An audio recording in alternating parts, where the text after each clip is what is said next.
Welcome to Thinking Readers, where children listen to stories and learn to think. Today is day 2 of our story advent calendar.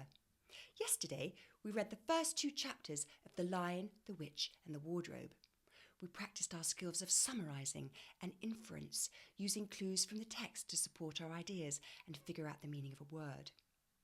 Our story today is Danny, the Champion of the World by Roald Dahl. Have a look at the front cover of the book and see if you can figure out what this story might be about.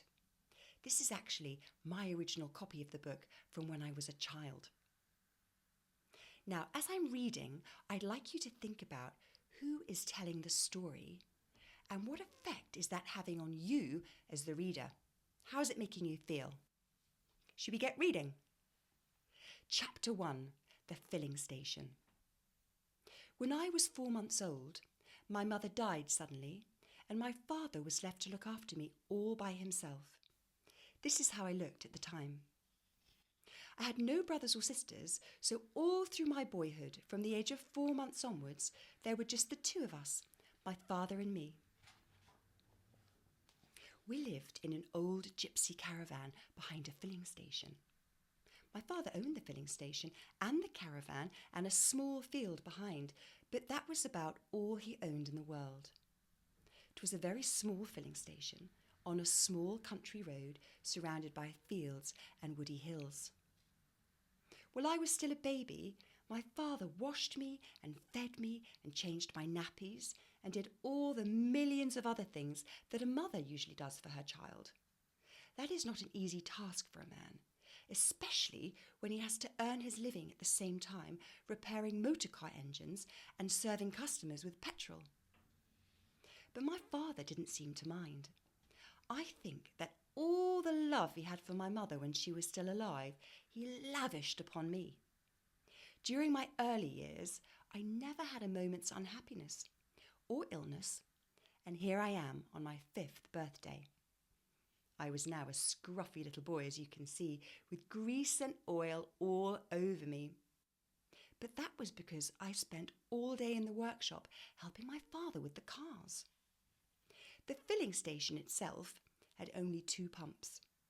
There was a wooden shed behind the pumps that served as an office. There was nothing in the office except an old table and a cash register to put money into. It was one of those where you pressed a button and a bell rang and the drawer shot out with a terrific bang. I used to love that. The square brick building to the right of the office was the workshop. My father built that himself with loving care, and it was the only really solid thing in the place. "We are engineers, you and I," he used to say to me. "We earn our living by repairing engines, and we can't do a good job in a rotten workshop." It was a fine workshop, big enough to take 1 car comfortably and leave plenty of room around the sides for working. It had a telephone so customers could arrange to bring their cars in for repair. The caravan was our house and our home. It was a real old gypsy wagon with big wheels and fine patterns painted all over it in red and yellow and blue. My father said it was at least 150 years old. Many gypsy children, he said, had been born in it and grown up in it. With a horse to pull it, the old caravan must have wandered for thousands of miles along the English roads and lanes. But now its wanderings were over, and because the wooden spokes in the wheels were beginning to rot, my father had propped it underneath with bricks. There was only 1 room in the caravan, and it wasn't much bigger than a fair-sized bathroom. It was a narrow room, the shape of the caravan itself, and against the back wall were 2 bunk beds, one upon the other. The top one was my father's, the bottom one mine. Although we had electric lights in the workshop, we weren't allowed to have them in the caravan. The electricity people said it was unsafe to put wires in something as old and rickety as that. So we got our heat and light much the same way as the gypsies had done years ago. There was a wood-burning stove with a chimney that went up through the roof, and this kept us warm in winter. There was a paraffin burner on which to boil a kettle or cook a stew, and there was a paraffin light hanging from the ceiling. When I needed a bath, my father would heat a kettle of water and pour it into a basin. Then he would strip me naked and scrub me all over standing up. This, I think, got me just as clean as if I were washed in a bath. Probably cleaner because I wasn't sitting in my own dirty water. For furniture, we had 2 chairs and a small table. And those, apart from a tiny chest of drawers, were all the home comforts we possessed. They were all we needed. The lavatory was a funny little wooden hut standing in the field way behind the caravan. It was fine in summertime, but I can tell you that sitting out there on a snowy day in winter was like sitting in a fridge. Immediately behind the caravan was an old apple tree. It bore lovely apples that ripened in the middle of September, and you could go on picking them for 4 or 5 weeks. Some of the boughs of the tree hung over the caravan, and when the wind blew the apples in the night, they often landed on our roof. I would hear them going thump, thump, thump above my head as I lay in my bunk. But those noises never frightened me because I knew exactly what they were. I really loved living in the gypsy caravan. I loved it especially in the evenings when I was tucked up in my bunk and my father was telling me stories. The paraffin lamp was turned low and I could see the lumps of wood glowing red hot in the old stove. And wonderful it was to be lying there snug and warm in my bunk in that room. Most wonderful of all was that feeling that my father would still be there when I went to sleep, very close to me, sitting in his chair by the fire or lying in the bunk above my own. Chapter 2, The Big Friendly Giant. My father, without the slightest doubt, was the most marvellous and exciting father any boy ever had. Here's a picture of him. You might think, if you didn't know him well, that he was a stern and serious man. He wasn't. He was actually a wildly funny person. What made him appear so serious was the fact that he never smiled with his mouth. He did it all with his eyes. He had brilliant blue eyes, and when he thought of something funny, his eyes would flash, and if you looked carefully, you could actually see a tiny little golden spark dancing in the middle of each eye. But the mouth never moved. I was glad my father was an eye smiler. It meant he never gave me a fake smile, because it's impossible to make your eyes twinkle if you don't feel twinkly inside. A mouth smile is different. You can fake a mouth smile anytime you want, simply by moving your lips. I've also learnt that a real mouth smile always has an eye smile to go with it. So watch out, I say, when someone smiles at you with his mouth but his eyes don't move. It's sure to be bogus. My father was not what you would call an educated man. I doubt if he'd read 20 books in his life, but he was a marvellous storyteller. He used to make up a bedtime story for me every single night, and the best ones were turned into serials and went on for many nights running. One of them, which must have gone on for at least 50 nights, was about an enormous fellow called the Big Friendly Giant, the BFG for short. The BFG was 3 times the size of an ordinary man, and his hands were as big as wheelbarrows. He lived in a vast underground cavern not far from our filling station, and he only came out into the open when it was dark. Inside the cavern, he had a powder factory where he made more than 100 different kinds of magic powder. Occasionally, as my father told his stories, he would stride up and down, waving his arms and waggling his fingers. But mostly he would sit close to me on the edge of my bunk and speak very softly.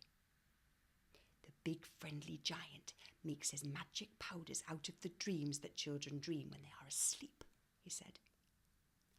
How? I asked. Tell me how, Dad? Dreams, my love, are very mysterious things.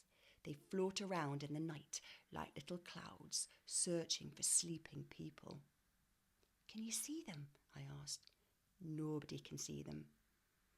Then how does the Big Friendly Giant catch them? Ah, my father said, that is the interesting part. A dream, you see, as it goes drifting through the night air, makes a tiny little buzzing, humming sound, a sound so soft and low it's impossible for ordinary people to hear it. But the BFG can hear it easily. His sense of hearing is absolutely fantastic. I loved the far intent look on my father's face when he was telling a story. His face was pale and still and distant, unconscious of everything around him. The BFG, he said, can hear the tread of a ladybird's footsteps as she walks across a leaf. He can hear the whisperings of ants as they scurry around in the soil, talking to one another. He can hear the sudden shrill cry of pain a tree gives out when a woodman cuts into it with an axe. Ah, yes, my darling, there's a whole world of sound around us that we cannot hear because our ears are simply not sensitive enough. What happens when he catches the dreams? I asked. He imprisons them in glass bottles and screws the tops down tight, my father said. He has thousands of these bottles in his cave. Does he catch bad dreams as well as good ones? Yes, my father said. He catches both, but he only uses the good ones in his powders. What does he do with the bad ones? He explodes them. It is impossible to tell you how much I loved my father. When he was sitting close to me on my bunk, I would reach out and slide my hand into his, holding it tight. What does the BFG do with the powders after he's made them? I asked. In the dead of night, my father said, he goes prowling through the villages, searching for houses where children are asleep. Because of his great height, he can reach windows where 1 or even 2 flights up. When he finds a room with a sleeping child, he opens his suitcase. His suitcase? I asked. The BFG always carries a suitcase and a blowpipe, my father said. The blowpipe is as long as a lamppost. The suitcase is for the powders. So he opens the suitcase and selects exactly the right powder, and he puts it in the blowpipe, and he slides the blowpipe in through the open window, and poof! He blows in the powder. Powder floats around the room and the child breathes it in. And then what? I asked. And then, Danny, the child begins to dream, a dream so marvellous and fantastic. When the dream reaches its most marvellous and fantastic moment, then the magic powder really takes over. And suddenly, the dream is not a dream any longer, but a real happening. And the child is not asleep in bed. He is fully awake and is actually in the place of the dream and is taking part in the whole thing. I mean, really taking part in real life. More about that tomorrow, Danny. It's getting late. Good night, Danny. Go to sleep. My father kissed me and then turned down the wick of the little paraffin lamp until the flame went out. He seated himself in front of the wood stove, which now made a lovely red glow in the dark room. Dad, I whispered, what is it? Have you ever actually seen the big friendly giant? Once, my father said. Only once. You did? Where? I was out behind the caravan, my father said, and it was a clear moonlit night, and I happened to look up, and suddenly I saw this tremendous tall person running along the crest of the hill. A queer, long-striding, lolloping gait, and his black cloak was streaming out behind him like the wings of a bird. There was a big suitcase in one hand and a blowpipe in the other, and when he came to the high hawthorn hedge at the end of the field, he just strode over it as though it wasn't there. Were you frightened, Dad? No, my father said. It was thrilling to see him, and a little eerie, but I wasn't frightened. Go to sleep now. Good night. That's the end of chapter 2 of Danny, the Champion of the World. Did you like it? Let's practice summarising the story so far. Do you remember we're going to start with the characters? Who are the characters? Where are they? What's the main action, problem or focus? Now, this is a little bit different to yesterday because the main focus, let's see, and what's the consequence of this? Okay, main characters, Danny and his father. Where are they? In the gypsy caravan. The main focus is how wonderful Danny's father is, this wonderful man. And the result of his wonderfulness is that he tells these amazing bedtime stories, the most memorable and long-running one being the BFG. So it's a little bit different because the focus really is on this man rather than a thing taking place. Now, I asked you before I started reading to think about who was telling the story. Who was telling the story? Yes, Danny was telling the story. Danny is a character from inside the book. He is a first-person narrator. He uses the pronouns I and me. And the effect, well, let me see. Did you feel that you were in the caravan with Danny? Did you hear the thump, thump, thump of the apples on the roof? Feel the embers in the fire? Were you in the bunk hearing the story of the BFG? Because if you were, that's the effect of the first-person narrator. We see the story through their eyes, so we are closer to them and we are closer to the story. There's a word that I want to talk about. Bogus. Now, Roald Dahl is very well known for making up words. There's even a dictionary of all his made up words. But bogus is not a real word. But bogus is not a made up word. It is a real word. And it does not come from the word bogey. So we can't figure it out like we did yesterday by looking at a word within a word. Let's see if we can figure it out from the words around it. Now, Danny's father says that a mouth smile isn't real. In order to make a smile real, what does it have to have? An eye smile to go with it. Therefore, if he says somebody gives you a mouth smile and there's no eye smile going with it, the eyes stay the same, then it is bogus. So bogus means, exactly, it's another word for fake. Do you see how you can figure it out? Because Danny already tells us that a mouth smile isn't real. Therefore, if he then says, watch out, it's bogus, we know that that means the same as not being real. Well done. Now, what I'd like to leave you with is a thought. Would you like to live in this gypsy caravan? Why would you like to live in the gypsy caravan? Now, you can either get a parent or a pet or a toy. Here I have Donkey. And you can just speak your thoughts aloud. I would like to live in a gypsy caravan because, and then come up with all your ideas and say them out loud. Can you do that? All right, I'll leave you with that until tomorrow when we will have day 3 of our story advent calendar. I can't wait. Goodbye for now.